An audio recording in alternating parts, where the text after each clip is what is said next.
Buenas de nuevo. En este caso vamos a ver una presentación titulada Las profundidades del phishing. Ha sido realizada por Gonzalo Álvarez Marañón. Es un ingeniero en telecomunicaciones bastante dado en el tema de conferencias a un alto nivel en el campo de la informática y de las telecomunicaciones. Trabaja para el CSIC. Esta presentación fue realizada por él ya hace ya unos años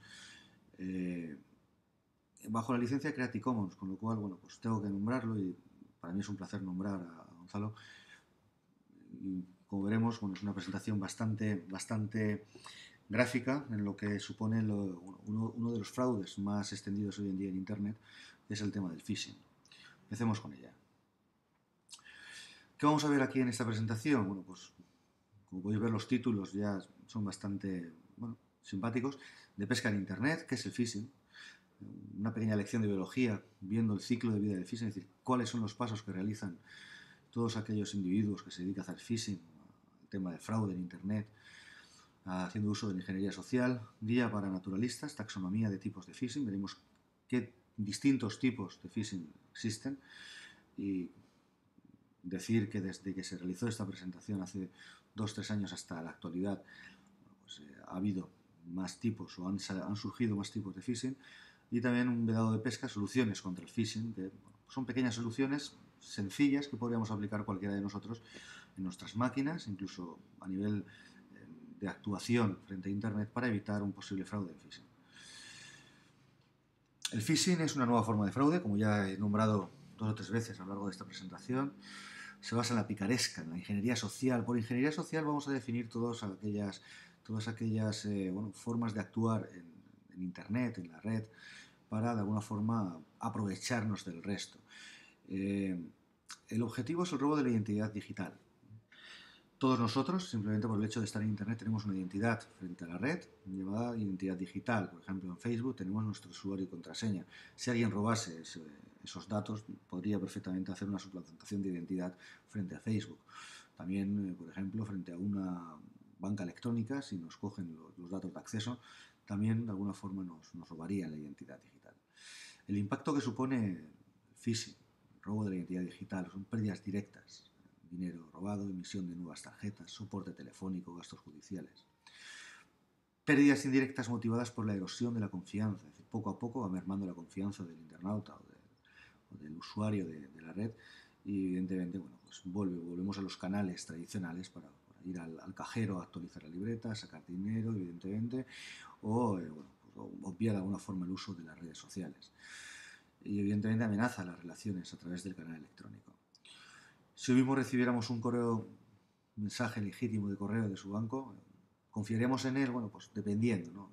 Hoy en día los bancos ya nos están avisando desde el primer momento que nunca nos van a pedir los datos, nunca nos van a pedir los dígitos de control y que nunca nos van a enviar un correo. Con lo cual, si recibimos un correo de nuestro banco, pues fácilmente lo desecharíamos, ¿no? Gracias a lo que es el conocimiento del phishing.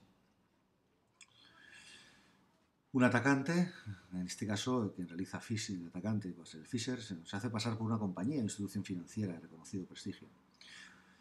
Envía mensajes de forma masiva, sería un primer cebo, para ver si de alguna forma alguno de aquellos destinatarios pues cayeran en el fraude.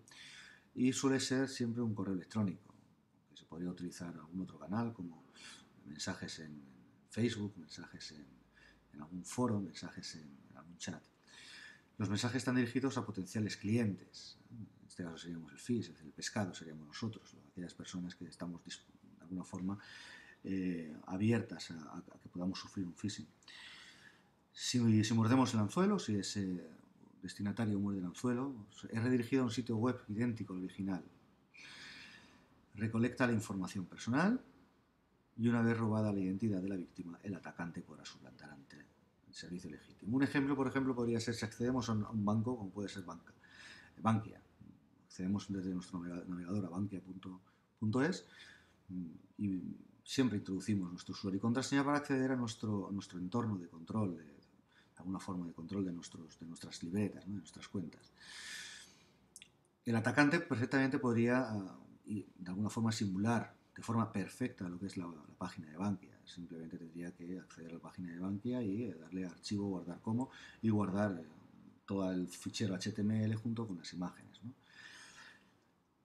esa página la puede poner perfectamente arriba en un servidor y, suyo, y de alguna forma podría modificar la DNS por zona, de tal forma que cuando el usuario, el atacado, accede a Bankia, bueno, es redirigido directamente a su página. En esa página es donde el atacante introduciría el usuario y contraseña, con lo cual hemos mordido el cebo, hemos introducido los datos, han recolectado información personal y a partir de ese momento el atacante ya tendría los datos personales para introducirse en la cuenta de la otra persona, de la víctima, y poder, bueno, pues de alguna forma actuar o hacer lo oportuno. 5% de los clientes alcanzados pican, es una estimación, y se envían aproximadamente en el mundo unos 2,5 millones de mensajes. Lo primero de todo es la suplantación. Esto sería la taxonomía, es decir, el ciclo de vida de lo que es el phishing, ¿no? Tenemos que convencer, o el atacante tiene que convencer. Para ello, pues, de alguna forma, acoge un aspecto oficial, una imagen, un lenguaje, un tono, y elige cebos apetitosos para incitar al clic, ¿no? Por ejemplo, un problema gravísimo de resolución urgente, por ejemplo, el típico mensaje que recibimos o correo que recibimos de que hace falta dinero para un niño que está con leucemia y que hace falta ingresos, y nos dan número de cuenta. Si picamos, ingresamos, evidentemente ya nos han cogido. También podría ser nuevos servicios o ofertas con grandes ventajas, necesidades de renovar un servicio o cuenta, inclusión de datos personales, regalo, premio, promoción. ¿Cuántos han sido los correos de nigerianos, ¿no? El fraude del nigeriano. Nos ha tocado la lotería en Nigeria y tenemos que ingresar un dinero en una cuenta para poder percibir el montante de lo que nos ha tocado, ¿no? O ayuda humanitaria. No todos los correos que recibimos sobre ayuda humanitaria son reales. Siempre hay un factor de phishing bastante grande. Y también existen kits de phishing, ¿no? Incluyen plantillas para mensajes de correo y para web, listas de destinatarios, técnicas de blanqueo de dinero. Es decir, todo esto podrían ser, bueno, herramientas que utiliza el phisher, es decir, el timador, para hacer uso de la técnica del phishing. Luego, suplantación, el sitio web. Hace falta, de alguna forma, convencer al atacado como que ese sitio web es el que se dice ser. Antes os he puesto un ejemplo de Bankia. Ese perfectamente podría ser un ejemplo de suplantación, simplemente con guardar como la página.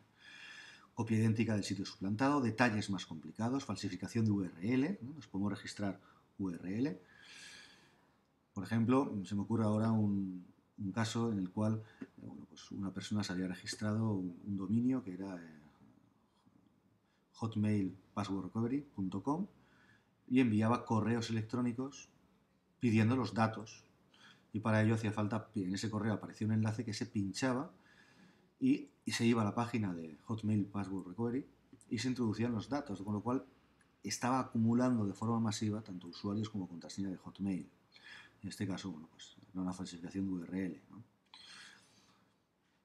El tercer punto sería el cliente, el fish, el pescado, el cual tiene que picar, presentar la información personal robada. Se suele, si alguna persona, un usuario, cae en el phishing, pues proporcionará un número de usuario y contraseña, que es lo más fácil, como el ejemplo de Hotmail que os acabo de comentar. Se pueden incluso falsificar tarjetas para cajeros y, por desgracia, los bancos hacen poco o nada, o hacían poco o nada. Ahora poco a poco ya están, pues, de alguna forma asegurando con protocolos muy fiables sus páginas web, sus transacciones electrónicas y su sistema de autentificación. El ciclo de vida podría ser este de aquí, ¿no? Hay una planificación, posataque, un fraude, una recolección de datos, un ataque, una configuración. Esto sería continuamente el ciclo, ¿no? Esto sería el timador, ¿no? El que va a realizar la técnica del phishing, pues haría una configuración de cuál va a ser su plan, atacaría, recolectaría datos, se produce el fraude, haría un post-ataque y se volvería a planificar un nuevo ataque, con lo cual esto sería una rueda que siempre está en funcionamiento. La planificación, pues, sería previamente determinación del objetivo, la entidad a atacar, banco, comercio, es decir, o suplantar en este caso, las víctimas potenciales, la información personal a robar, o sea, qué le interesa al que va a realizar la técnica, determinación de la finalidad del ataque y determinación del canal de comunicación que se va a utilizar. Puede ser correo electrónico, mensajería instantánea, chat, anuncios, página web, troyanos, tal y como he comentado antes. El tema de troyanos incluso requeriría una presentación aparte.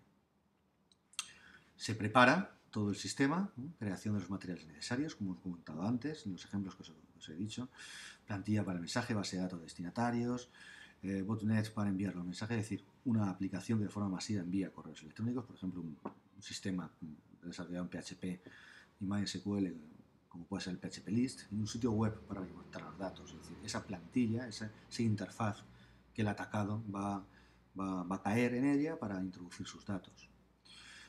Se produciría posteriormente el ataque, puesta en marcha de la infraestructura de ataque, control del botnet a través del IRC, por ejemplo, o podría ser también correo electrónico, y los zombies envían los mensajes a la lista. Los zombies son esos servidores que envían de forma masiva los correos. Aquí estaría el que va a realizar la técnica del phishing, el servidor que envía los datos en plan masivo a los clientes, en este caso clientes por llamarlo de alguna forma, es decir, a aquellos usuarios que van a caer en la red, evidentemente. Una vez que se ha producido el ataque, se empieza a recolectar datos, cuestión de tiempo, simplemente el tema de ir recolectando datos en base de datos, los datos que se van introduciendo van en una base de datos, y bueno, suelen ser correos electrónicos en cuentas anónimas, envío del canal, del chat del boot, volcado de la base de datos del sitio del web, es decir, todo esto es una recolección de datos que posteriormente el atacante utilizará, evidentemente. El fraude en sí, que es la finalidad, ¿no? Normalmente el phisher no explota la información, sino que la vende a cash, es decir, que se la pagan en metálico, directamente, en cash. El mercado de phishing se estima, pues, un número de tarjeta de crédito, 50 céntimos de euro, cuenta bancaria completa, unos 100 euros, número, saldo, tarjetas. Esto es de alguna forma lo que se valora en el mercado del phishing. También se utiliza mucho para el blanqueo de dinero, por el tema de las mulas, ¿no? Reclutamiento de muleros, scam, ofertas de trabajo desde casa, en bolsas online, de trabajo, spam, spin. Crean cuenta bancaria donde reciben transferencias desde las cuentas atacadas.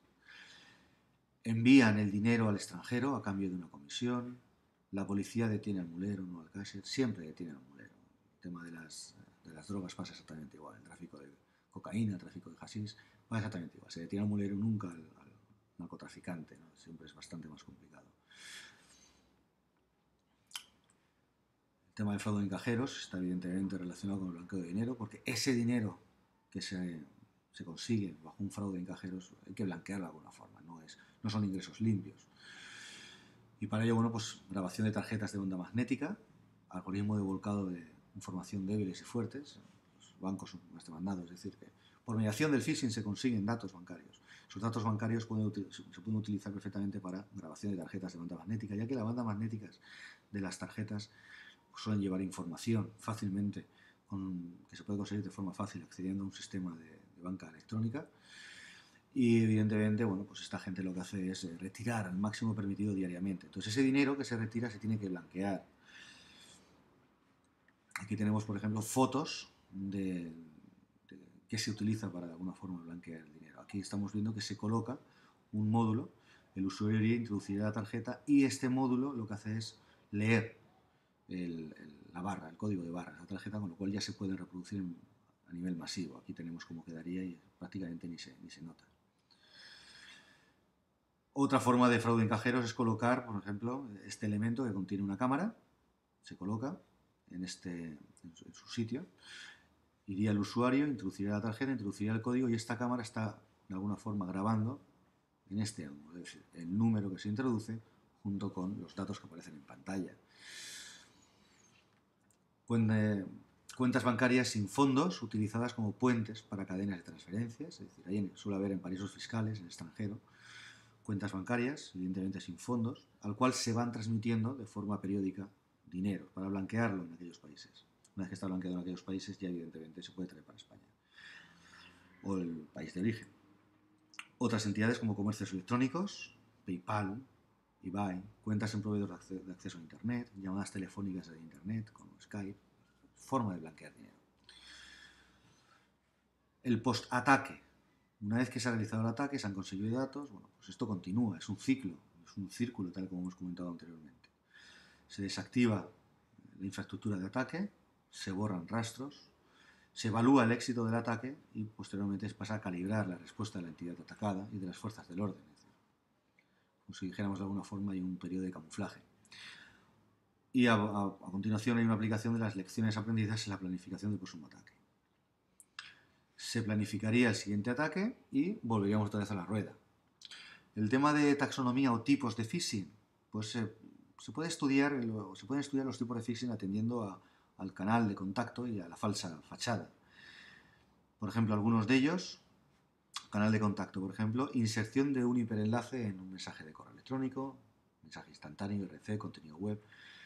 Por ejemplo, esta foto de esta bella chica se puede colocar, evidentemente es una foto que puede atraer a hacer un clic sobre ella y ese clic puede derivar en determinadas acciones, evidentemente planificadas por quien está haciendo el phishing. Modo de envío de los mensajes, ordenadores comprometidos con troyanos, reclamo para instalar el troyano. El tema de troyano no deja de ser una simple aplicación que por mediación de la red se te instala en la máquina y una vez que se está ejecutando, porque es un proceso en ejecución, es un demonio, está enviando datos de tu ordenador continuamente. Se suele hacer que te colocan un enlace de estas características, le pinchas y a partir de ese momento se te instala un troyano en tu máquina que está enviando datos, incluso un keylogger, o que tú estás teclando en el teclado, y lo está enviando a un servidor. Y esos datos evidentemente son personales. Simplemente con que tecleemos en nuestro sistema la dirección de una banca electrónica y a continuación el usuario y contraseña, ya nos han cogido absolutamente todo. Y simplemente con un hiperenlace colocado en un correo electrónico o mensaje instantáneo o IRC. Falsa fachada, por ejemplo, el tema del hombre en el medio, ofuscación de URL, lo comentaremos posteriormente. De hecho, vamos a manejar un programa que permite hacer el man in the middle, que se llama. Ofuscación de URL, que es, de alguna forma, lo que hemos comentado antes, la ocultación o URL falsa. El tema del maquillaje, espionaje del usuario, bueno, poco a poco irán saliendo términos. El tema del hombre del medio lo tenéis aquí, como he comentado, lo veremos posteriormente. Y esto funciona, bueno, pues aquí tenemos un usuario, aquí tenemos un servidor web al cual accede el usuario, y lo que hace el hacker es colocar, de alguna forma, marear a este ordenador para que antes de acceder directamente al servidor web, pasemos por el servidor caché. De tal forma que este ordenador las peticiones las realizaría a este de aquí, este mandaría todos los datos hacia el site del hacker y a su vez también hacia el servidor real al cual quiera acceder el usuario, con lo cual hacia el usuario quedaría totalmente transparente, es como si la comunicación fuera directa entre el servidor web y el usuario, pero se están transmitiendo datos de forma directa al sitio web, ¿no? Y eso se hace con una simple manipulación del archivo host. También se puede hacer una ofuscación de URL, como comentaba antes, el nombre de dominios similares, como el que comentaba antes de Hotmail Password Recovery. Utilización de login para simular nombre de dominio. Aquí tenemos un ejemplo también utilizado, gruposantander.es, y a continuación una retahíla de parámetros. Esos parámetros no dejan de ser códigos de seguridad, URLs abreviadas, ¿no? El cross-site scripting, el hiperenlace conduce al sitio verdadero, todo es auténtico, los certificados digitales también. Sin embargo, se inserta código para que el formulario se envíe al sitio web del phisher. Con lo cual todo parece idóneo, pero de alguna forma se ha insertado código para que todo vaya hacia una máquina en concreto, esperando a recibir información. Fijación de sesión, el hiperenlace conduce al sitio verdadero, todo es auténtico, los certificados también van todo correcto, se crea una sesión para que al identificarse la víctima utilice el mismo testigo, pero conocido el testigo se puede acceder a sus datos, es decir, estamos hablando que se hace uso de la sesión abierta para, de alguna forma, recolectar datos. Maquillaje son manipulación del aspecto del navegador que ve el usuario.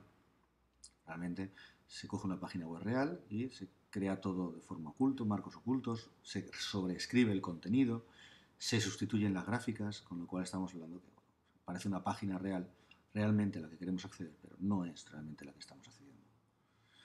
Espionaje del usuario, que se puede realizar ya con medios de alguna forma software o no software, o hardware en este caso, como los keyloggers, que son simplemente programas que se pueden instalar en el ordenador, están ejecutándose continuamente y todo lo que se está picando está quedando almacenado en ficheros. Y esos ficheros incluso se pueden enviar por la red a un servidor FTP, ¿eh? O grabadores de pantalla. Es decir, que todo lo que está haciendo de forma periódica, cada X tiempo programado por el atacante, bueno, pues está enviando capturas de pantalla hacia un servidor. Perfectamente FTP podría ser. ¿Soluciones contra el phishing? Pues tenemos un gran problema de raíz, es que la identidad digital es débil de momento. Poco a poco se está implantando con el tema de los DNIs electrónicos, el tema de los certificados digitales del FNMT, es decir, poco a poco se está implantando más el tema de la filosofía de identidad digital, pero sigue siendo débil. La solución ideal son mecanismos de autentificación robustos, evidentemente. Es un mecanismo de autentificación robusto en el momento en el cual es programado, es de alguna forma ideado. Pero en cuanto es ideado, en pocos meses ya hay gente que está reventando dicho sistema de autentificación. Soluciones actuales como, por ejemplo, parches. Es muy importante tener el sistema, si estamos hablando de Windows, actualizado con los parches, con lo cual haría falta un sistema operativo original. El tema del marketing, tenemos medidas insuficientes o directamente si estamos hablando de ingeniería social, pues desconfiar. La desconfianza en sí ya sería una solución actual. Como aquí tenemos la página web de quien realizó esta presentación, gonzaloalvarez.com, en el cual podéis encontrar esta e infinidad de presentaciones. De hecho, aquí vamos a hacer la presentación de 2 o 3 de Gonzalo. Y bueno, si tenéis alguna pregunta sobre la presentación podéis hacérmela llegar por mediación del foro y así yo cuando la conteste puede ser también accesible por el resto de compañeros. Y como os comentaba antes, bueno, pues esta presentación está hecha bajo la licencia Creative Commons, con lo cual bueno, pues, me permito el lujo de nombrar a Gonzalo Álvarez como quien realizó esta presentación. Con esto terminaría esta primera presentación de seguridad, de phishing. Espero que os haya aportado algo y iremos trabajando a lo largo del curso bastante el tema de la seguridad.